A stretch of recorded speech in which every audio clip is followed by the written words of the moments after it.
Deuteronomy chapter 31, verse 7 and 8. It says, And Moses called unto Joshua and said unto him in the sight of all Israel, Be strong and of a good courage, for you must go with these people unto the land which the Lord has sworn unto their fathers to give them, and you shall cause them to inherit it. And the Lord, He is who does go before you. He will be with you. He will not fail you, neither forsake you. Fear not, neither be dismayed. These were the words given to Joshua by Moses, the servant of God, when he was handing over to Joshua, that he should be of good courage and go with the people to the land that God has sworn to their fathers to give unto them.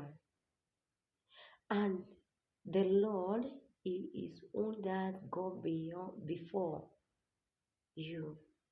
He will be with you, and He will not fail you, neither forsake you. Fear not, neither be dismayed.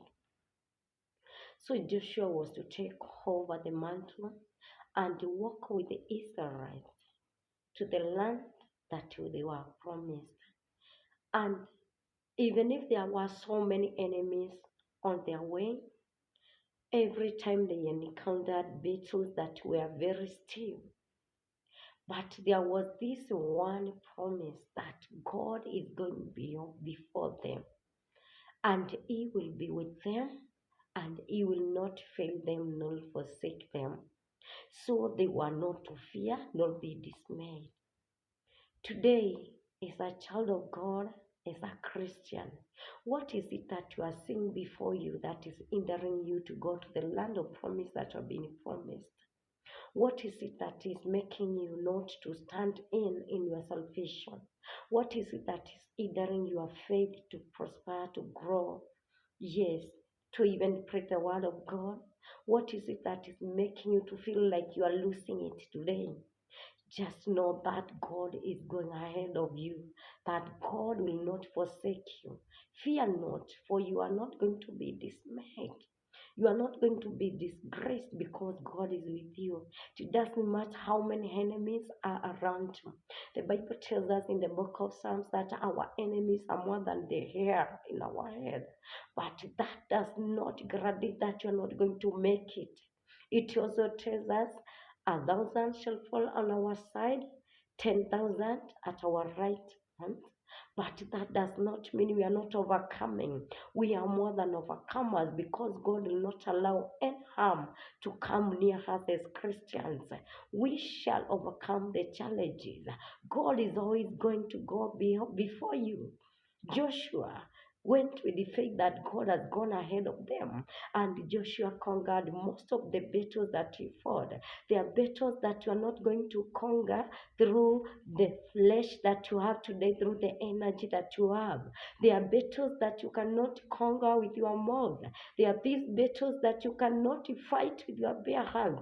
There are battles that you cannot fight physically. These battles need you to fight them spiritually. You need to be spiritual alert. You need to be spiritual alert in all dimensions that you may fight some battles.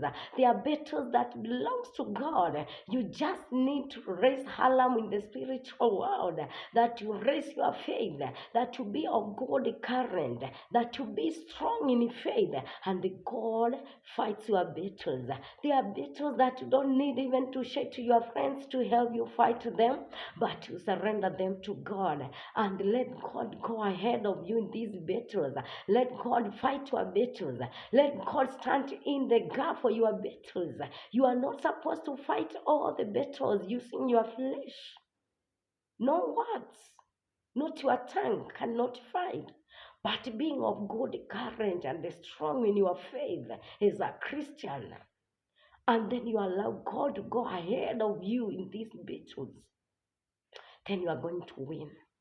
Every battle that is standing against your way, you are going to win if you are going to allow God to go ahead of you. Allow God to walk ahead of you in all the battles that you are facing, whether it is career that you are facing battles in your career.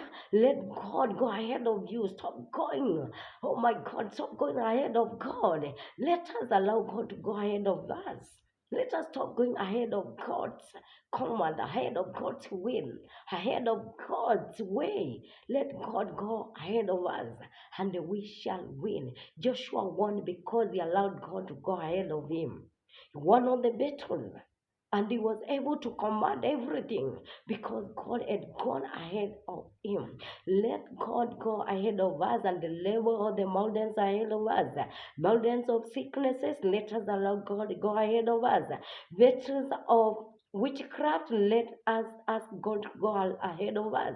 Battles of spiritual warfare, let God go ahead of us, and we shall win. We shall have victory over all the battles. It doesn't matter who has the rest of us, our enemies. No, it doesn't matter. They are Moabites, they are Morites, the Philistines ahead. No, it doesn't matter. What matters is if we have allowed God to go ahead of us. Allow God to go ahead of you and fight all your battles, and you shall be well in Jesus' mighty name.